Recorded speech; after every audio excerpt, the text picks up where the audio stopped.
Good day, students. Welcome to mathgoodsurf.com. In this clip, we're going to be going over problems 25 to 28 of the Algebra 1 Common Core New York Regents exam for August 2015. All right, let's take a look at problem 25. It reads, each day Tony records the height of a plant for her science lab. Our data are shown on the table below. So we have the table right here. The plant continues to grow at a constant daily rate. Write an equation to represent h of n, the height of the plant on the nth day. All right, so if you look at this table, you just have to be able to see or identify the dependent and independent variable. Okay, so since we have h of n, that tells you that n is the input, that is the independent variable, and h is the dependent variable. Okay, so which of them can we classify as x and which can we classify as y? Remember, x is your independent variable or your input. So the day can be viewed as x and the height can be viewed as y. Now, h of n, we are expected to generate a linear equation to represent this data in algebraic form. So in order to do that, we need to make use of a special formula. And that formula is the point-slope form of the equation of a line. So whenever you're given points and you want to generate a linear equation, you use the formula y minus y1 equals mx minus x1. Okay, remember that m is the slope, which is the slope is y2 minus y1 divided by x2 minus x1. So all we just have to do is pick two nice points in this data set, and we can use that to generate the equation of our line. Okay? Now, which points do I want to pick? We can pick the first one. So I'll call this x1, and this one y1, indicating the first point. I could use 2 and 4.5, but the decimal might complicate things. So we can jump to the next pair that are integers. So I can call this x2 and y2. Okay? All we're doing is just selecting 2 points to use for our calculations. All right, now let's find the slope, because for this equation right here, all you need is a point and a slope, okay? We already know x1, y1, which we can simply plug into this spots, but we need to find m, which is the slope. Okay, so using this information from this table, x1 equals 1, x2 is 3, y1 is 3, and y2 is 6. We can find the slope of the line that goes through these points. Okay, so let's go ahead and do that. We'll have 6, y2 minus y1, 3, divided by x2, 3 minus x1, 1. That yields 3 over 2, or 1.5. That's your slope. Now, what else do we need? Well, we need x1 and y1. We already have it, x1 and y1. Now, what we're going to do is we're going to write this equation, the equation of a line, using the notation that's presented here. Okay, so let's go ahead and do that. The y is equivalent to h of n. Okay, y represents the output for any arbitrary x, so h of n represents that also, the output. Now, what do you think x represents? X represents any input, okay? Any input in this data table is represented by n, so we have to make sure that we use the notation that we are presented with. Okay, so y and x are the only two variables in this formula. Everything else are numbers. Okay, so we already know that y1 is what? y1 is 3, right here. x1 is 1, the ordered pair associated with 3. And what is the slope? We just found the slope. The slope is 3 over 2. So we are ready to write the equation of our line. Okay, so let's rewrite the formula here again. Y minus y1 equals mx minus x1. Okay, so for y1, I'm going to put h of n that represents the output. I'm sorry, for y, I'm going to put h of n. And then for y1, that's 3. And then m is 3 over 2, the slope. X, the independent variable, is n in this problem, minus x1, which is 1. Okay? And then we want to get h of n by itself, because that's what we're asked to do. So if we want to get h of n isolated, we'll simply add 3 to both sides of our equation, and that will give us the final result. So we're going to have h of n, the height at any time n, is equal to 3 over 2 times n minus 1 plus 3. Okay, so there goes your final answer for problem number 25. All right, let's take a look at problem number 26. It says, on the set of axes below, graph the inequality 2x plus y is greater than 1. Now, when you're graphing an inequality, it's very similar to graphing a line. Okay, when you're graphing a linear inequality, it's very similar to graphing a line. The only difference is that a linear inequality has effects. There's a line style, either solid or broken, and there's also shading involved. Everything else is very similar to graphing a line. Okay, so if you're given the equation of a line in standard form, how do you graph it? Well, one of the ways to graph it is by putting the equation of the line in y equals mx plus b form. Now, what form is this? This is known as the slope-intercept form of the equation of a line. Why is that? Well, it's because m is a slope and b is the y-intercept. This form easily tells you what the slope and the y-intercepts are. These are the two components you need to graph your line. Okay? The y-intercept tells you the first point, and the slope gives you the directions to the second point. Now, what we're going to do is we're going to treat this as a line, and then we're going to attach the effects to the resulting equation. Okay? So if we want to graph this, we want to put it in y equals mx plus b form, or we want to isolate the y. To achieve that, we'll subtract 2x from both sides, and we'll have y is greater than negative 2x plus 1. Okay, so do you see what m and b are in this inequality? M is a coefficient of x, which is negative 2. Let's put that down here. M is negative 2. And b, the y-intercept, is positive 1. So if the slope is negative 2, what does that mean? Well, it's good to write it as a fraction, negative 2 over 1. It means that starting from our y-intercept, b, we're going to rise negative 2. So rising negative 2 is equivalent to falling down 2, and we're going to run 1.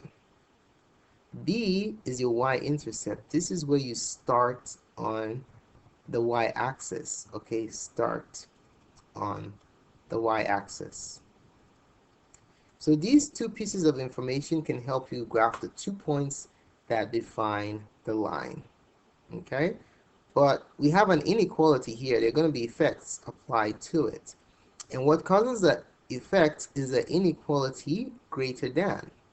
All right, so what does this greater than inequality cause to happen to the graph? Well, greater than gives us the direction of the shade. It tells us we have to shade up above the line. And then since there's no line underneath the inequality, that means exclusion. Okay, the line is not part of the solution region. So how do we depict that? The line has to be broken. All right, so the line is going to be broken, and you're going to shade above the line. So let's define the 2 points that the line we're talking about on are. So let's calibrate our coordinate system. So let's go by 2's. This is 1, 2. 3. And then going down, this is -1. And this is -2, -3. Let's go again, -4, and go up 4. All right, 1, 2, 3. And then let's go back, -1, -2, -3. Okay, so where do we start from? We start from the y-axis, which is 1, y equals 1. So there goes the first point on the line.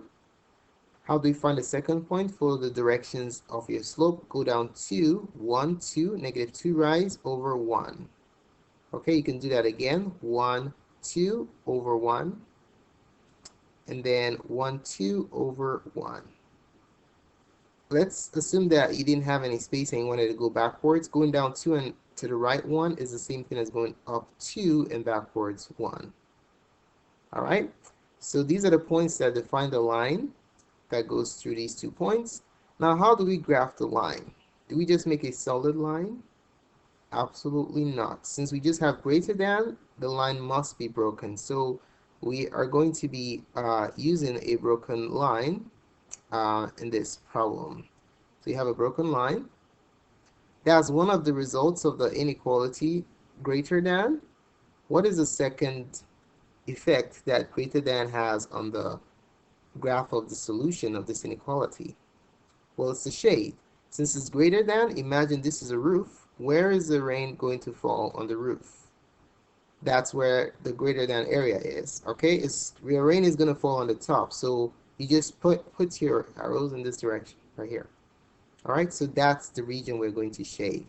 Now, how do we illustrate that this is a shaded region? Since we have only one inequality, we can just simply use concentric lines just to indicate that this is our solution region.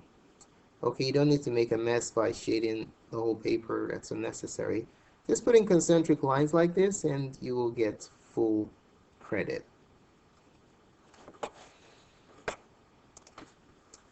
All right, let's take a look at problem 27. It reads, Rachel and Mark were given the information shown below about the bacteria growing in a petri dish in their biology class. Rachel wants to model this information with a linear function. Mark wants to use an exponential function. Which model is the better choice? Explain why you chose this model. Okay, so let's see. What's the difference between a linear function and an exponential function? If we know what the difference is, or the differences are, then it's easy for us to determine the best model to represent this data that's provided here. Okay, so let's write down some points real quick. Now, a linear function has some unique attributes. Same applies to the exponential function. All right, so for a linear function, the growth is constant. Okay, you have a constant difference. That's how it grows or declines. So for a linear function, it grows by a constant difference. All right. How about an exponential function? It could grow or decay, but it grows, let's say its growth, as in this case, by a constant factor. Okay, so you see the difference here. Linear function is difference. Exponential function is factor. So what's the difference between difference and factor? Well, it's the operation. Okay, when you see difference, the operation is additive. You add in. Okay, when you see factor, guess what? You're multiplying. Okay, so if we look at the growth of this, the output in this table, and we notice that it's growing by a constant that's very similar to one another, then it's better to model it with a linear function. But if the growth rate is multiplicative, basically multiplying by a number over and over again, or a numbers close to each other over and over again, then it's going to be exponential. Okay? All right, so to answer this question, the nice thing about this problem is that we don't have to do the entire table to determine the best um, function to model it. We can just pick a few. Okay, so let's go ahead and test linear function. All right, so let's test the linear model.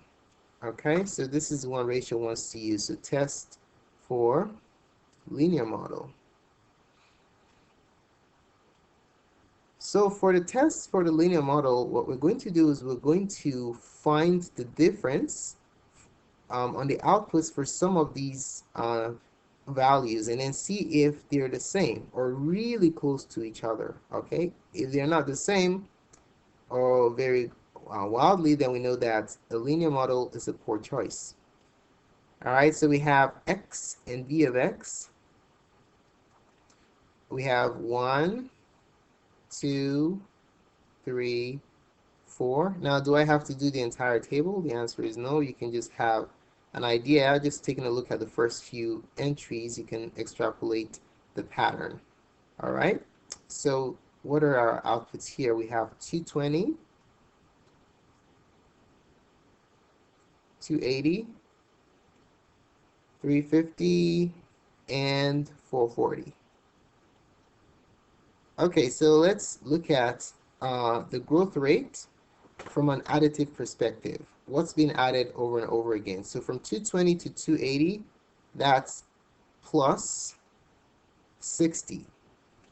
From 280 to 350, that's plus 70. Uh-oh, different. And then from 350 to 440, that's plus let's see, 90, right? Yeah, plus 90. Now, are these numbers very close to each other? Absolutely not.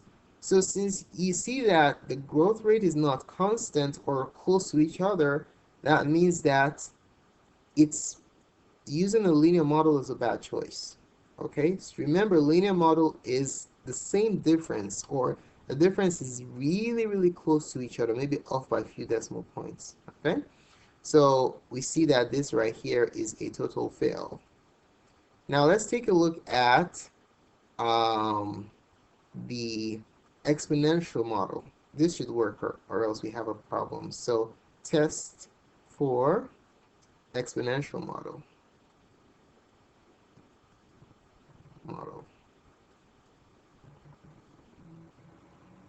Okay, all right, so in order to figure out how much each grows, how much it grows, you basically subtract, right? Now, how do you figure out what's being multiplied? To figure out what's being multiplied, you do the inverse, which is you divide, right? So we're going to be dividing here to see what the multiplicative growth rate is and see if they're close to each other or not. All right, so we're going to just use a few entries. You don't have to do a lot to see if the pattern is consistent. So we're going to use 1, 2, 3, 4 as we did for the linear model. 1, 2, 3, 4. The output values were 220, 280, 350, 440. Okay, so the question is, what do we keep multiplying by to generate subsequent outputs in this data set? Okay, so to figure that out, we're going to divide. I need to use a calculator here. So let's see. First one is 280 divided by 220. 1.27 to 2 decimal places. So let's go ahead and write that down. 1.27.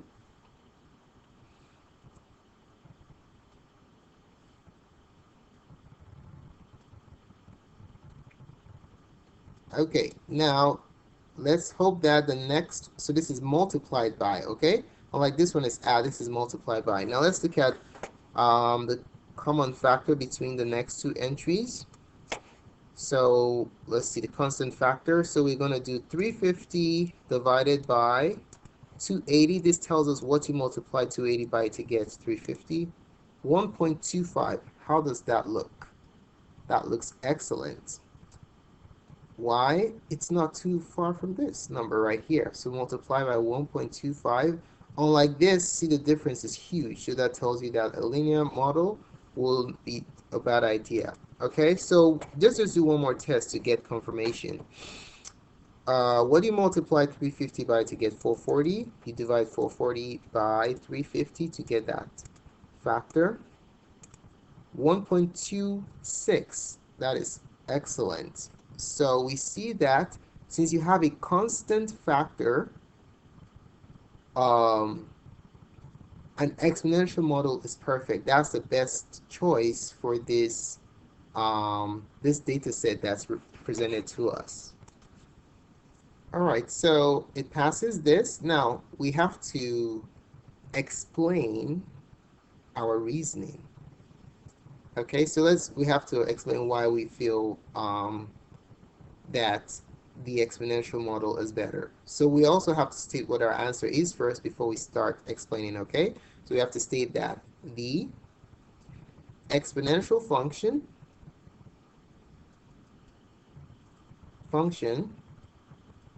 take a look at the question, is a better choice.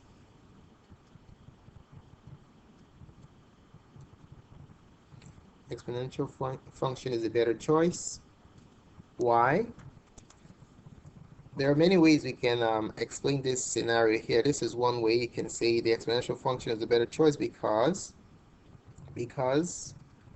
the growth by the growth of the output, because the growth of the output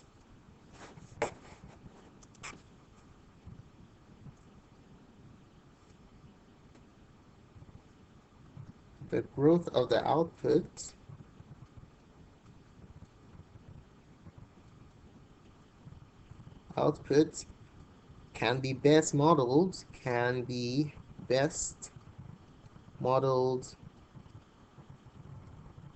by multiplying, okay, by multiplying a constant factor, of course, okay, multiplying a constant factor.